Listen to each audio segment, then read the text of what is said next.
Hey guys, Elgin Walker here from the Elgin and Pilar Walker team, eXp Realty, and just kind of wanted to talk a little bit about closing costs, what closing costs are, and also give you uh, 4 or 5 things you will have to pay as part of closing costs and what actually are closing costs. So you'll hear the term closing costs, and what actually is that? Well, closing costs actually are expenses as a buyer you will pay that are in addition to your down payment, et cetera, right? Part of closing costs too, and excuse me and my glasses sometime and my eyesight. The fees that I wanted to kind of talk to you about that you're definitely going to have to deal with. One is the loan origination fee. So the loan origination fee, that is something that will be done directly with your lender, and it basically is a fee for the lender to start your loan, to start financing your loan. When I mean start, I don't mean just do your paperwork. I mean once your loan and you've gotten your property and all of that, you pay a fee for that. You pay an origination fee.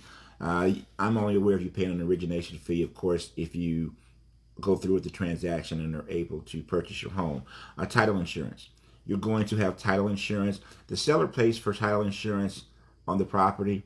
You as a buyer pay title insurance on your name. So you need to, on your name, come to the property pretty much with no baggage on it, no tax liens, nothing that could then be attached to the property once you purchase it. A home inspection. Now, home inspection is not required, but I would tell you there are very few instances, even in purchasing a brand new home, that I would not do a home inspection. Even if I were buying a property and I was looking to flip it, etc., I would still do a home inspection. Doesn't mean that I would not. I would want to know what I'm dealing with. So a home inspection is optional, but I would tell you if you're buying real estate, 95% of the time you're going to be doing that. Appraisal fees. If you're not paying cash, the lender that you are doing your financing through is going to require an appraisal, and they're going to require you to pay for it. Pretty much is just it, right? They want to make sure that because they're going to be loaning the majority of the money, that the value is there. So I want you to think of that like this: if you were the bank on a property and you're loaning, say, 95% of the money, and the borrower is only coming up with 5 or 10% of the money, wouldn't you want to make sure how safe your money is so that you can get a return on your investment? That's what the banks do. And the banks, will require you to pay for that because it's really your property that you're looking to finance, your project. So you're going to have other costs. Sometimes you're going to have prorated costs or costs that will be put into an impound account, such as depending upon how much you're putting down. We're going to assume that you're not putting down over 20% in these cases. You're going to have homeowners. You're going to have homeowners insurance that you are going to have to pay. You're going to have some taxes that you're going to have to pay upfront. They'll be impounded.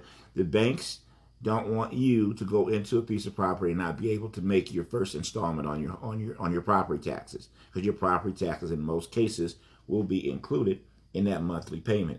You are going to have just other prepaid expenses. You can probably figure that in most cases you're looking at around 3% or so in a conventional transaction, FHA transaction, normal, not a special program, in closing costs of what you're going to pay in addition to your down payment.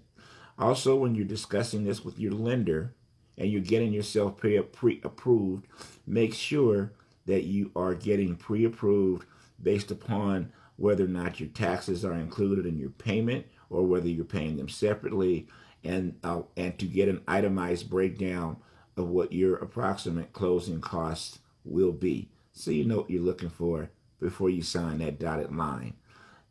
Yes, in another video, we'll talk about some strategies of maybe getting the seller to assist in some closing costs and things like that. But for right now, understand that beside your down payment, approximately 3% of money is going to be required for closing costs. All right. Thanks a lot for the listen.